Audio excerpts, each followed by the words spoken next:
Hello graphic novel literature students, and welcome to the video for quarter 4, weeks 7 and 8. This video is designed for all students. As a reminder, everything you say, do, or type is recorded, so please remember to keep it school appropriate. And as always, there is no saving, downloading, or taking pictures of our class ever. If you look at the agenda for these 2 weeks, I'm going to introduce to you the final comic and tasks that you'll be doing with that comic. And then you'll have time to read that comic in class and work on the reading questions, which are due before midnight on Saturday. All right, so let's get started. When you click on this week's dates, you'll see that there's this item that says Batman White Knight reading questions. When you click on that, at the top of that page that loads, there's the link to the PDF that you'll need to open in one tab. And then you'll need to click here where it says load the Batman White Knight reading questions in a new window. Go ahead and set that up. All right, when you take a look at the reading questions, if you look at the directions, it says read issue number 1, which is pages 1 to 25, and answer the questions below using complete sentences. Some questions have multiple parts, so be sure to answer all parts of the question. Okay, I'll go through those questions with you in just a second. But just a quick disclaimer, right? Batman White Knight is a graphic novel that has 8 issues or 8 parts to it, but you're only actually reading the first 2 parts. If you like the story and want to see like how it all ends, you can just send me an email to my .net email address, and I can give you a PDF of the full text. But for this assignment, you only need to read issue 1 and issue 2. Okay, so when you read issue 1, question number 1, it says reread pages 1 to 4. What is the definition of irony? How does the author, Sean Murphy, use irony to signal to the reader that this will not be like other Batman stories they may have read before? Right? You should be able to pull answers from pages 1 to 4. Reread pages 5 to 8. What are 2 pieces of evidence or scenes that show that Batman is not acting in a heroic manner? Again, you want to make sure that your examples are coming from pages 5 to 8. Number 3, it says reread Joker's dialogue on pages 10 to 12. Is he right about Batman's vigilantism? How does Joker use Nightwing and the events of the previous pages to prove his point? Number 4, how are the comments made on the Gotham Insider TV show and the conversation between Detectives Bullock and Montoya similar to the Black Lives Matter movement and its critique of law enforcement? And then number 5, what seems to be the cause of Batman's more recent erratic behavior? Okay, there are more questions, but before I move on to that, just going over the quote citation guide, right? You need to make sure you're using the author's last name, which is Murphy, and the page number from the PDF when you're citing a quote from the text. So for example, right in this panel here, the Joker makes fun of Batman's partner when he says, "Oh, I like the improv mullet wing," right? And then Murphy is the author's last name, and then page 6. The page numbers are a little small to see, sorry about that, but they're located on the right-hand side towards the bottom of each page of the PDF.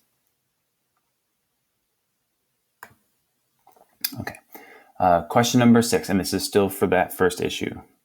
What 2 effects have the unknown pills had on Joker, who we now are being told to refer to as Jack Napier? Number 7, what does Napier mean when he says that Commissioner Gordon is an accessory? Number 8, who seems to be the protagonist in this comic series? Who is or who are the antagonists or antagonist? Number 9, what are some firmly established tropes or archetypal elements within Batman comics? Who are usually the good guys, the bad guys, and how does the story usually go?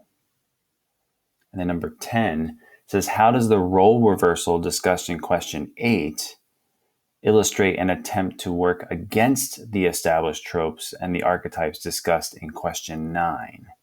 Right, so what effect does number 8 and number 9 kind of have on this comic book, right? And the author's attempt to not write a typical Batman story.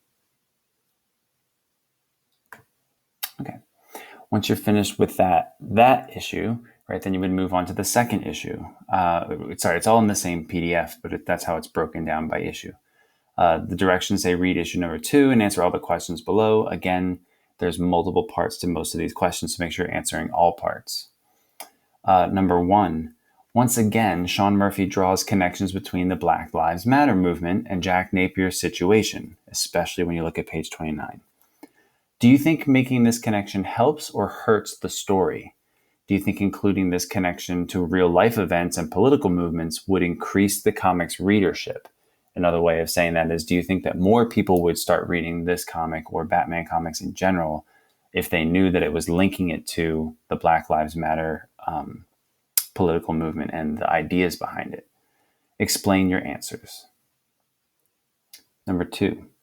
What does Harleen Quinzel mean when she says, "That's when I knew that you were in love. It just wasn't with me"? On page 40 to 41. Number 3.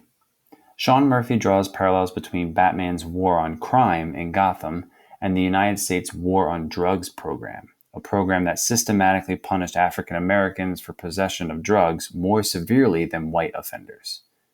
Reread page 45.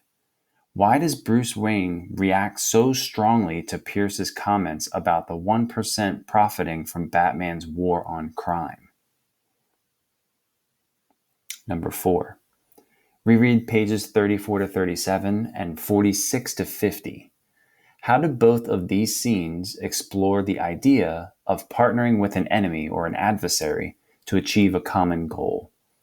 Why do you think Sean Murphy has both Batman, Bruce Wayne, and Joker, Jack Napier, engage in this same type of collaboration? What might he be trying to show us? And number 5, has Jack Napier really changed, or is he just a calmer, saner version of his other persona, the Joker?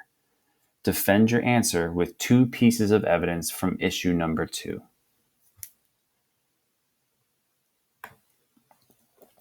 Okay. If you have questions, that the sub can't answer, you could always send me an email. Just make sure you're sending it to the .net email address because I check that one more frequently. And then the last thing I wanted to just kind of leave you with, and you may want to have this frozen on your screens while you work, right? This is how I would suggest you go about completing this assignment, right? Begin reading the comic, right? Make sure you read the first few questions so you know what your stopping points are. Right, read the important pages, look at the questions for what those stopping points are. Right, it tells you page 4, 1 to 4, pages 5 to 8, etc. Answer a few questions, and then just repeat the process until you finish the comic.